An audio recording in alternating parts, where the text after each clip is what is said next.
Hi, everybody. Welcome. We haven't done one of these lives in a little bit, so it is Tuesday night, 8:30. I am absolutely thrilled to welcome Rachel Tuchman, who is a licensed mental health counselor, but who also is, I'm going to sort of like go out on a limb and say she's kind of like a little bit of a friend at the moment. But really what she is a colleague and a board member. And I'm just so thrilled to have her here.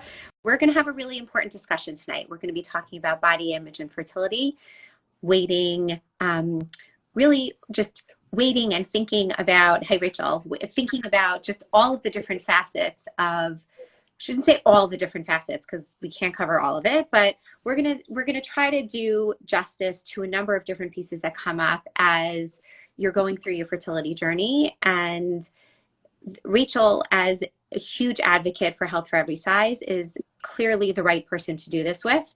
And I think I'm just going to stop talking now. Rachel, are you good? Yeah, I'm just trying to like lock my phone into my. I think I'm just gonna end up holding it because it's not my Okay, tripod. I keep trying, and I'll keep trying just for another minute or so, and I'll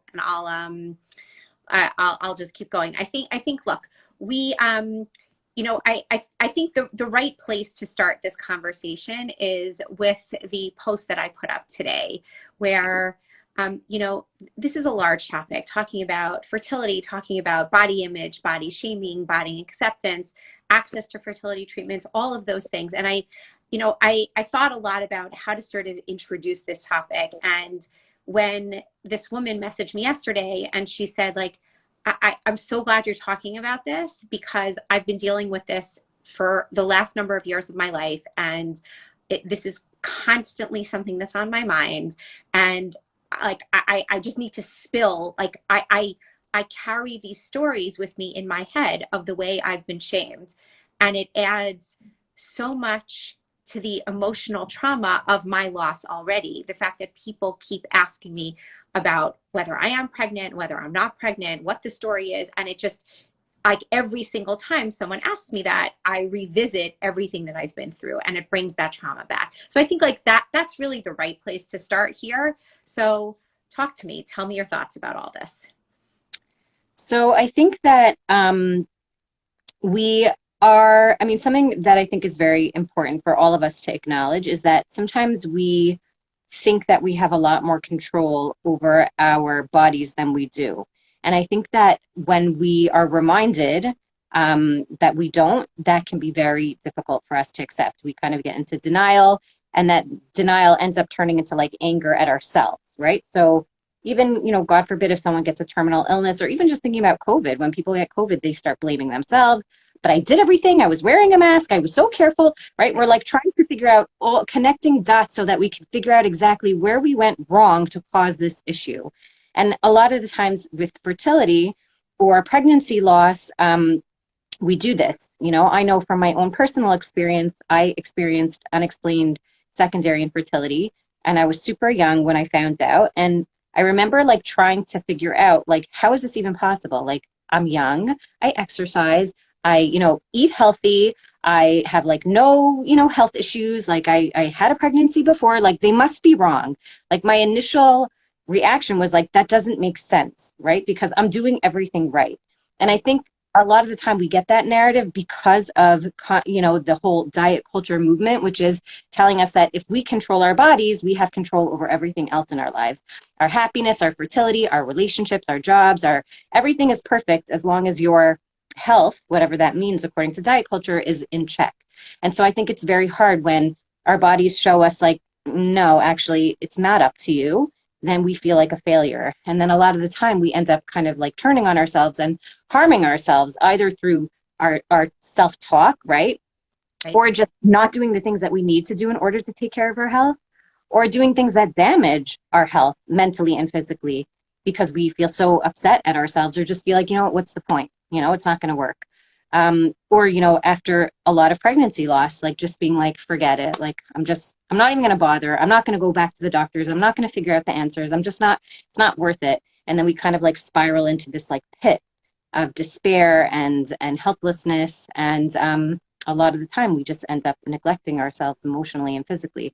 So I think we need to really just pay attention to that. Like, we don't always have to have an answer. We don't always have to know exactly why something is happening in our body. We just have to figure out, like, what do I need to do right now in order to help myself? Maybe not even necessarily change the situation, because maybe I can't. You know, in my case, they didn't have an answer for me. I didn't know why I couldn't have any more kids. I just couldn't, you know? So instead of trying to, like, well, maybe they're missing something, or maybe they're this, or maybe they're that, it was like, okay, what am I doing about it now? Am I going through with treatments? Am I going to keep trying? Am I going to be tracking my ovulation for the next, 2.5 years? Like, what am I doing? And I think that's important, for us to kind of like step back and stop blaming ourselves and realize sometimes these things are just out of our hands, and our bodies are going to do what they do, you know?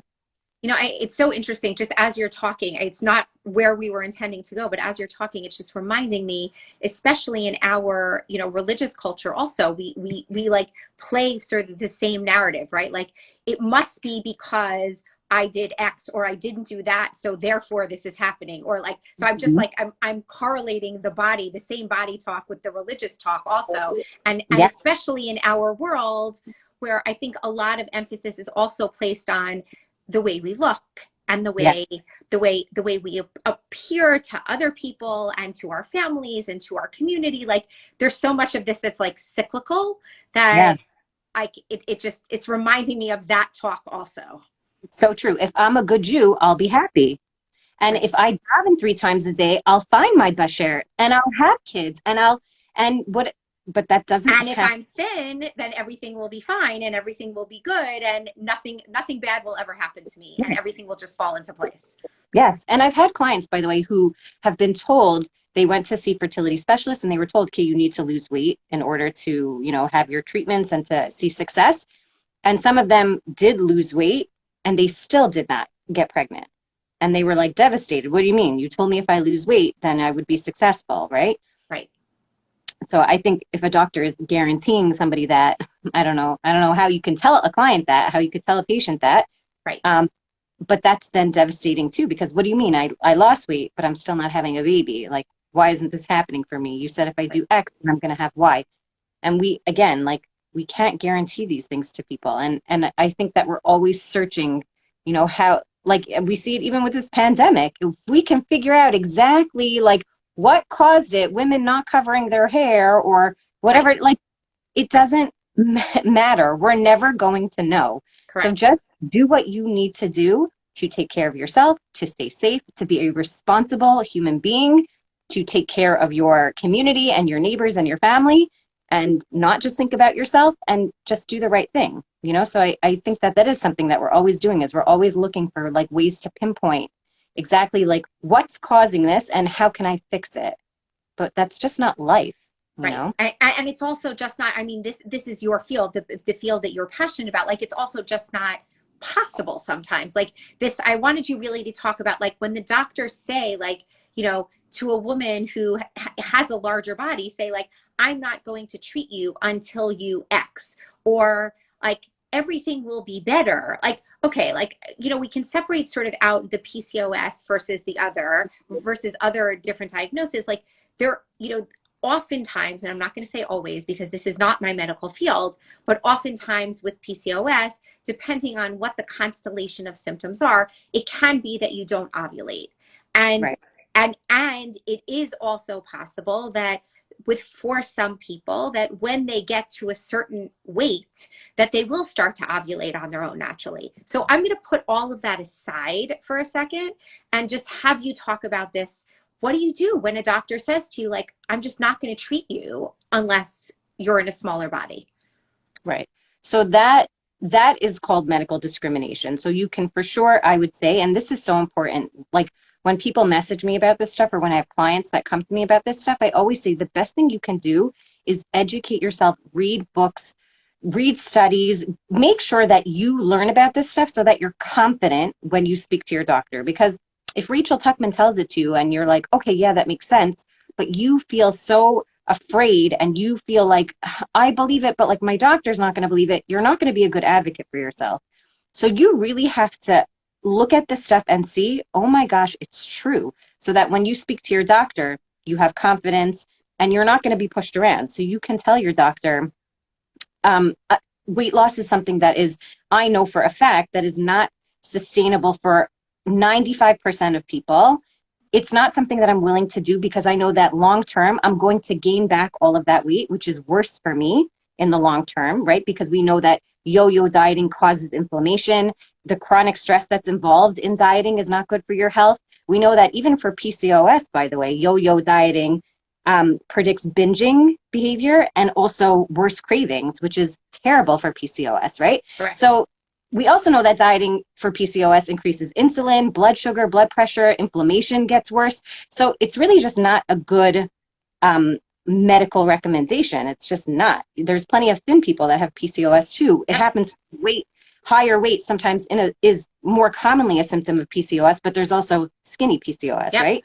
So just like we use diet interventions, not diet restriction, but nutrition interventions with PCOS, we could do the same thing for a bigger body person. And of course, exercise, nutrition interventions, reducing stress, those kinds of things are so important. So I would say if your doctor tells you, I can't treat you until you lose weight, you could either tell them, like, this is the evidence that I have here that I know intentional weight loss is not sustainable. It's not something that I could even do at this point because let's say the amount of weight that they're telling you to lose, it would take you months and months and who knows what lengths you would have to go to lose that weight. Right. Or you could just say, you know what, thank you. And I'm going to find a weight neutral provider because this is not something I'm willing to do.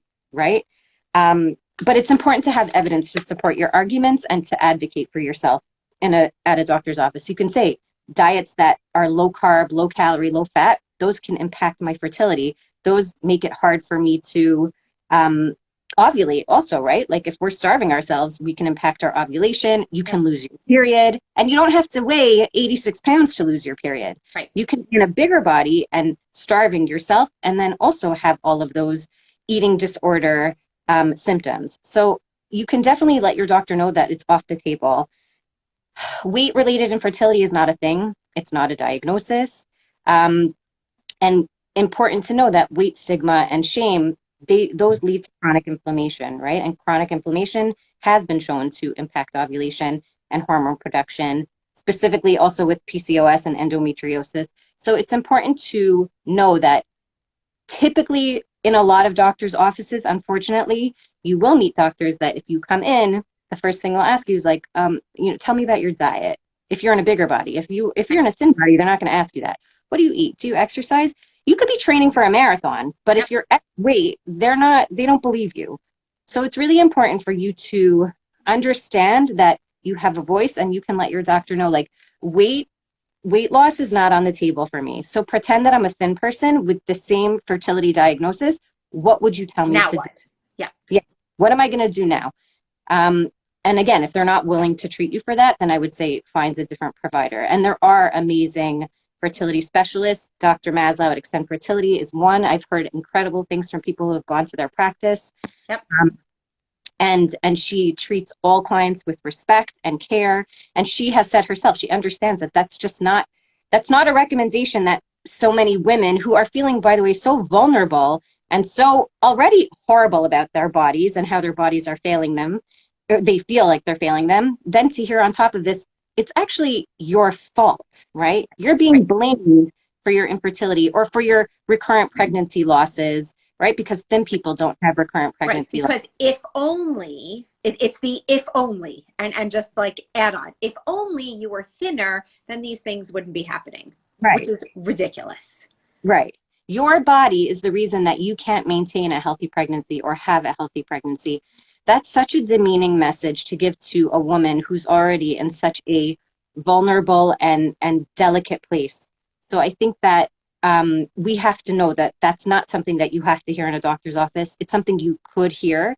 I think there is a huge movement now to educate more medical professionals, to be more cognizant of health at every size and weight stigma and fat phobia and how that does come into medical offices, not just doctors, by the way, therapists, fitness professionals, it's everywhere. And not every doctor is fat phobic or has weight stigma. There's many doctors who are incredible and caring and respectful. So I don't want anyone to think that I'm like bashing all doctors here, not at all. And the medical profession, I think, is a fantastic, wonderful thing, but we know there is a bias there out in the world, and you have to really know your stuff so that you can advocate for yourself and not just accept that, yes, the reason that things are not working out for you is because of your body weight or your body size or whatever it is. Also taking back control, something that you can do to take some control over this is you can engage in behaviors that do improve your health. So even though it might not result in a pregnancy or, you know, any improvements in the fertility area, it does improve your mental health for you to aim for better sleep, for you to aim to add more activity into your day of getting up, taking a walk, getting sunlight, support groups, following I was supposed to have a baby, getting involved in you know, support groups and education about fertility related things so that you can be an advocate for yourself. Like, those are important things that you can control. So even if, you know, weight loss is not something you're going to be doing and you can't change the outcome of your current fertility situation, there are things that you can do just to help your health overall, mental and physical, that I think are important to focus on. Exactly. And this person just said mindfulness. Yeah, exactly. Like that's exactly it. There are so many other things that you can do to put yourself in a better headspace and even physical space. Like, if you're not walking 5 minutes a day, even just walking 5 minutes a day, like just even moving your body, that even of itself, and you're not walking for weight loss, you're walking just to move your body. Like, you know, there are so many things that one can do to put yourself in a better headspace and mindfulness in terms of going through these fertility treatments or after having loss. You know, the topic at hand, someone's just asking, is we're talking about body image and fertility. And so I think like, can you, I mean, I'm going to write all these down and I'll put them in the comments afterwards. Do you have favorite books, favorite podcasts, favorite Instagram handles, people besides yourself who talk about this, who you can recommend to people who, you know, want to arm themselves with as much information as possible? Who are those people or resources for you? So for fertility specifically, there's an account called Fat Positive Fertility. She's great. She does a lot of this content. She talks a lot about advocating for yourself, just in terms of even just mindset of like, your infertility is not your fault. It has nothing to do with your body. And she really does a lot of like empowerment stuff and has actually on her website a lot of resources to give to your doctor to help you in the medical office if you're just not sure how to bring up the topic. Like, she has a paper you could just give to your doctor and be like, here, you know, read this. And then sometimes that helps the conversation. So she's great. And then if you do have something like PCOS or endo, Food Peace dietitian, Julie Duffy Dillon. She's great. Food, like PEACE? Dietitian. Okay. She is a PCOS dietitian. She specifically like deals with nutrition for people with PCOS. She's fantastic. And she does talk a lot about this also, how you did not cause your PCOS. Like, your weight is not to blame for it. It is a symptom of PCOS, right? So telling you to lose weight for PCOS, that's not dealing with the problem, right? We know that someone with a higher weight, obviously that's part of the diagnosis. So she talked a lot about that. There's another one, PCOS.nutritionist. Okay. Who talks a lot about that stuff. And I'm trying to think who else. Body Image by Bree is great. Yep. She's amazing. Oh, Ashley, what's her account? I'm blanking on her account. You'll tell me later, and I'll text. Yeah. Okay. There's a lot of dietitians and just like in body image coaches who talk about this stuff, where they want you just to learn to accept your body as it is so that you can start to take care of it, so that you can start to learn how to respect it. And we know that people that have better self-esteem and better body image engage in more health enhancing behaviors. So you're better off, even if you don't love the weight that you're at. You don't have to. And you don't love the size that you are. You don't have to, right? And people say this to me a lot, but I don't feel good, but I don't like how I look. I don't want to be this size. That's fine. You can feel that way. You don't have to accept that you're a size that you don't like, but you still have to respect your body. You still have to move your body and feed yourself and drink water and stay away from people that make you feel bad about yourself and not talk in a way that's demeaning to yourself and stand up for yourself. You still have to do all those things, even if you don't like how your body looks, right? And I think that's something that people forget. Like, if I don't feel good, then I don't have to act nicely towards myself. But I don't like that people have that black and white thinking. Like there's a lot of gray in between. Like you don't have to love yourself in order to treat yourself nicely, right? You can still be respectful. I think a lot of the time we're taught to fix our discomfort with in our lives with food and a body plan. And like we don't have to do that. You don't have to go on a diet. You don't have to weigh a certain amount to make yourself feel better in your skin. We're constantly being told, women especially, men too, women especially, that we have to manage our bodies. We don't have to, you know, and it's okay that you don't feel good in your skin. Like we're taught not to. We're taught that we constantly have to be fixing it. And again, that we are the cause of a lot of our problems. Like the reason we're unhappy is because we're fat. The reason we're, you know, again, we're not having children is because we're fat. The reason you're not married is because you're fat. That's not the reason. And we have to be telling people that, you know? So I guess also just kind of thinking like when you're not feeling good about yourself or you're feeling bad, like just even asking like, what's the secret wish right now that I'm having? Like when I'm telling myself, I wish I want to lose weight or I want to be thinner, like what does that really mean? Does that mean like I want to be accepted? Does that mean I want people to respect me? Does that mean I want people to think I'm beautiful? Do I want people to think I'm you know, more energetic or smarter or more fun? What's the secret wish behind like I want to lose weight? I want to be smaller. And I think that's important.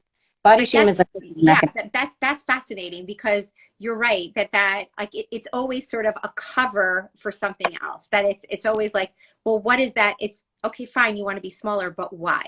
Like right. Why? What do you think is coming when that happens? Like when your scale hits this number, how's your life changing? And then right. Why can't you, and then why not take steps now to try to change it instead of just waiting for that magic number to appear? Right. And I think we do this a lot. Not even weight related. I'm going to be happy when ... We're always waiting for that next thing. When I'm married, I'll be happy. When I have kids, I'll be happy. When I have a house, I'll be happy. When COVID is over, I'll be happy. We're always like waiting for the next thing. Like we need to just stop and be in the moment and focus on like what we have right now. Why can't we be happy right now? And being happy doesn't necessarily mean that you love the situation that you're in. It doesn't mean, you know what? Yeah, I'm happy that I'm infertile right now. I'm happy that I have no kids. I'm happy that I'm single. You don't have to be happy with that situation, but you have to find a way to find happiness in other areas of your life so that you're not wasting your life away, waiting for that next thing, because then you're just never enjoying any moment. You're always like waiting for that next thing to come. You know, that's not living. Correct.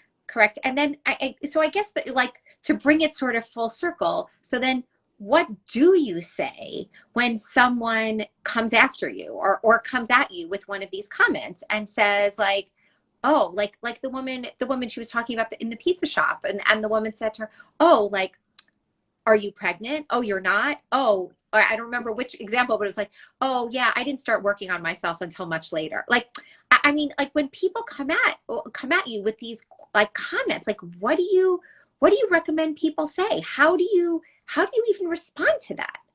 Yeah. So I mean, I want to start by saying like people should never, I don't remember who it was. Maybe it was Hadassah Goldberg that said like, stay out of my uterus, right? Yeah, totally. Yeah. So like, stay out of people's uteruses. Like stop asking when people are going to have kids or if they're having kids or if they're pregnant or, you know, how come they're spacing their kids out the way they are? That was a comment that I got a lot because my oldest was 5 and I still wasn't pregnant. And, you know, I had a neighbor who would constantly be like, why, you know, she's going to be spoiled if it's just her for so long. If it's just, and she would constantly remind me, she didn't know, but she would always be like reminding me like my kid is all alone. I'm like, no kidding. Like, I know she's alone. I've been trying for 3 years to make it that she's not alone. And it was like, just like a knife in my heart every single time until finally I did open my mouth one day. And I told her that we were trying and it was just like not within my control. And ironically, it happened to be like a bunch of years later, she got married and she was having fertility struggles. And she came to me and she's like, you know, I always used to ask you. And I remember you said to me like, and I had no idea, like she didn't even know you could have one and not have another. But she was having trouble having a baby of her own. And she's like, I feel so terrible. Like now I'm going through it and I can't even imagine like when I kept asking you like how you were feeling. And I was like, I wish she didn't have to go through it herself, but it was that reminder. So I think that we need to like learn to use our voices, and we need to tell people when someone is blaming or asking, or you can be straight out. And I know people cringe when I say this because the thought of standing up for themselves is something that's so difficult, but we need to do this more in every arena. And this was a conversation I was having with someone else about a different issue tonight, but you can say, like, that's private, or I really wish that you wouldn't comment on my body, right? Teach your kids to say that too. Like, don't talk about my body. That's like a conversation that's off limits. This is actually a private matter, and like, I would appreciate if you didn't ask me about it. Like, you can say those things. When there's news, I'll share it with you. Yep. Be very direct with people. You don't have to hide. You don't have to stay quiet, because if you are quiet, they're going to continue to make those comments, right? The more we don't use our voices, the more people think it's okay to continuously ask you that, right? So I could have made my neighbor be quiet a lot sooner had I just said to her, like, please stop asking me. Like, I don't know. It's not within my control. And like, it's painful for me. I could have said that, but I was scared to say it. I was a 24-year-old baby. Right. So had it been now, I would have been like, stop asking, But I didn't know then what I know now. Correct. I was confused. Like, why don't I have another baby? I had one. I don't get it. Like, and I felt a lot of shame. There's something wrong with me. So I didn't feel confident to stand up for myself because I didn't know what I know now. And that's why I think it's important for you also, again, if you want to stand up for yourself and you don't want those comments, learn about whatever your diagnosis is or whatever your condition is. Not even learn about it like a scholarly learning. Hear that there's other people in the world that have this same situation, that are also going through the same thing, so that you're not a freak of nature. You're not the only person alive that's going through this. This is actually something really common, and there's nothing wrong with you. And like I said, had I known that there was such a thing as unexplained secondary infertility, I would have felt a lot more confident to be like, you know what, I just, like, I don't know. It's not working, and I'm going through something, and it's hard for me, and please don't talk about it. Right. But I thought I was a freak of nature. I didn't understand it, and it was so shameful for me. So I couldn't bring myself to talk about it. So if you have that confidence and you can say something because you have that confidence and because there's nothing wrong with me, this is just something that I'm going through that I have no control over, you'll be able to tell those people, please don't ask me those questions. That's super personal. I'm not comfortable talking about that. It hurts my feelings when you bring that up. Please don't comment on my body. Right. And so much more. Like, look, what I also always say to people is that a lot of it depends on context, right? Like, if you're standing in the middle of a room, like in the middle of a bar mitzvah, and like somebody comes up to you and says like, so how are things going? And looking directly at your stomach, or like maybe, God forbid, you just had a stillbirth, and so you still have that stomach, and people are like, so any news? And so like, you have to make a decision there and then. Like, you're in a public setting. There are lots of other people around. Like, is this the time that you're going to call out this person, whomever that person is, and have the conversation, whether you actually have the wherewithal or not? Like, is that the time? Do you want to have that conversation? Like, you decide. But right. Maybe if it's in a more private setting where someone's just one-on-one with you, and you can sort of like, after that conversation, you can go to your house or like go into your car and cry because this person just, really insulted you or made you feel less than for whatever reason. Like, then maybe you have a little bit more gumption in that kind of scenario to have the conversation. So I always say, like, don't feel bad that you didn't take advantage of whatever that situation was and sort of tell the person how you really feel, because sometimes you really can't. Like, it's just not the right setting for it. And that's really okay.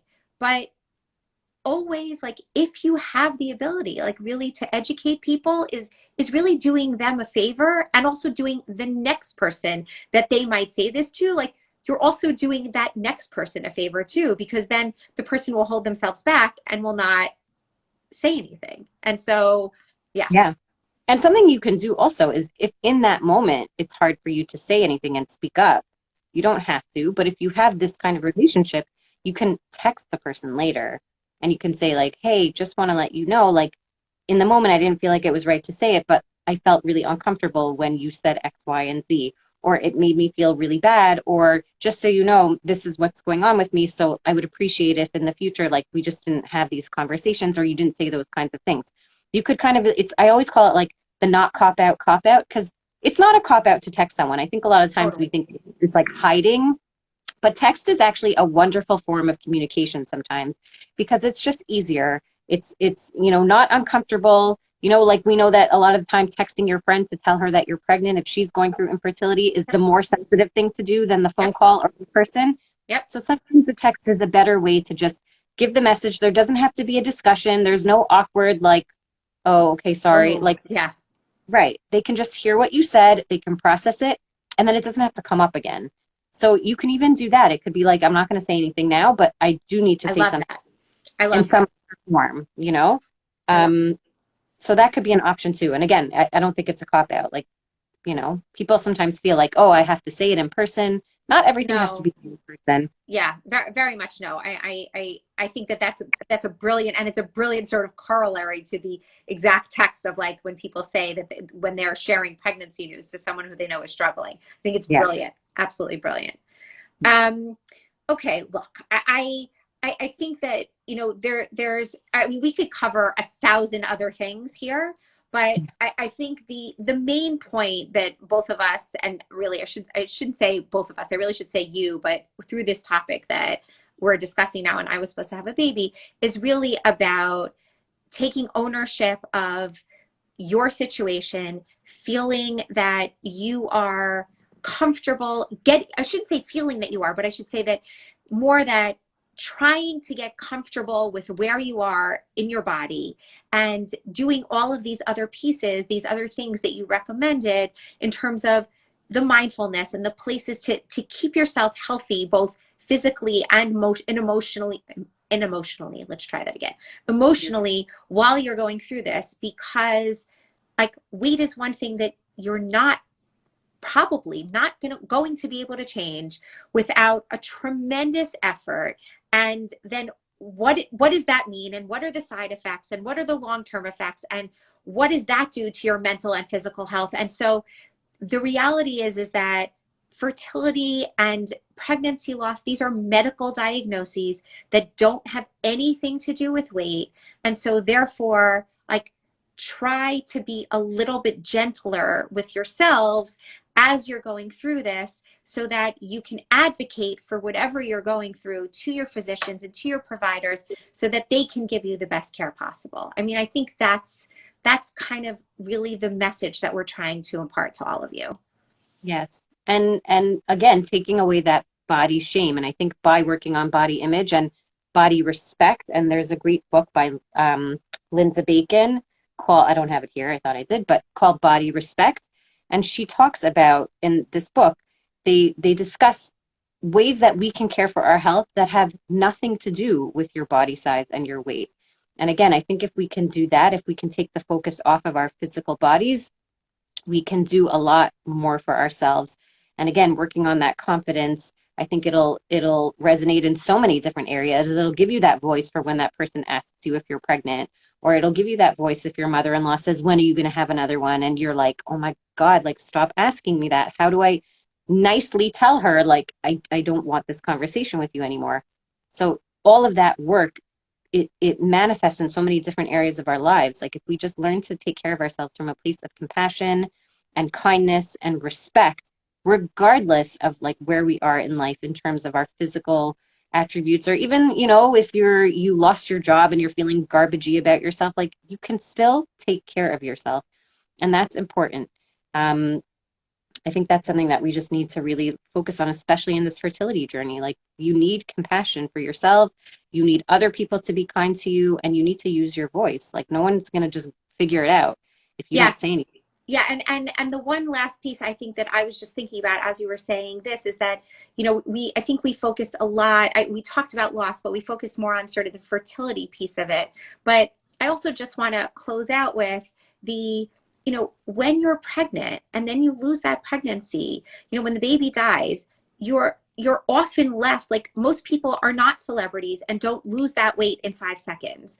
And so you're often left with the pregnancy weight. and the physical effects of the pregnancy besides the hormones. So I'm not even talking about that right now, but the physical effects of the pregnancy without the baby. And so I think everything that you're saying in terms of being compassionate with your body as you're coming back to whatever your baseline is, and not trying to drastically diet to like getting rid of the baby weight, therefore, but because you don't have the baby anymore, and like putting your body through this like intense, like stressful thing as you're emotionally just going through all of this. Like, I think that there is a way to compassionately think about your body in that sense as well. Yes. And I actually sent you this post. Chrissy Teigen did a great post that she talked about how she still has her baby bump from her loss. And the way I'm she going to wrote be it was, posting it, yeah, in the next day or so. Yep. it was amazing. Like she talked about how she has this like physical reminder of like this pregnancy that never came to be.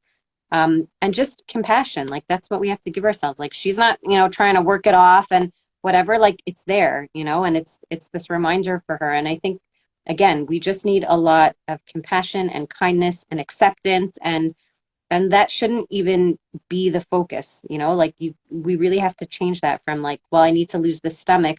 And I understand it because there is that trauma element of like, I don't want to see it anymore, not because of necessarily diet culture, but because it's a reminder of right. that. I was very much like that. Like every time I lost a baby, I was like, I can't believe I was putting on my skirt in the morning. Like I was just like, my skirt is still not buttoning. Like I have no baby and I have no skirt that I can wear. Like it was like ridiculous. Yeah. So it's just this constant like slap in the face of like what you don't have. So I hear that, but the answer then is again, you need kindness in those moments. You need self-care in those moments. You need support. You need call a friend, take a moment for yourself, whatever it is. But like, that's what we need to be giving ourselves. And again, that goes back to when I said, when we say, I want to lose weight or I need to lose weight or, I need to be thinner, like what is behind that, right? Like what is that need that you're trying to fix? Like what's that secret wish? I think that's important to think about when we have those moments where, we're not feeling good, and then thinking about, again, ways that we can take care of ourselves that have nothing to do with that. Yes. Because it's all internal, that stuff. Body image is an internal thing. It is not fixed by anything we do on the outside. It's an internal job, and it's something that we are constantly working on for the rest of our lives. It's not, here, now I have a good body image, I'm set for life. Your body will constantly be changing. And like we know, through fertility, infertility, loss, pregnancy, birth, Pandemics. whatever. Pandemics, menopause, like this is how our bodies are. They change. So we're always going to have to be learning to accept them and respect them at each stage. They're supposed to change. It's a good thing, and that's what bodies do. So just coming from a place of respect and love and compassion is the message that I want to leave with everyone tonight. Amazing. Okay, guys, you know where to find Rachel. She's, she'll be linked all over here. I wrote down all the different handles she mentioned, and the Body Respect book by Linda, who was the? Bacon. Say it again. Bacon. Linda Bacon. Okay. So I'll put this all in the IGTV post in the comments. And Rachel, thank you. This is a really important message for this community, and I'm just grateful that you're here to give it to us because we all desperately need it. Thank you, and I'm grateful for you. And I was supposed to have a baby. Thank you. Thank you. All right. Good night, everybody. Night. Good night.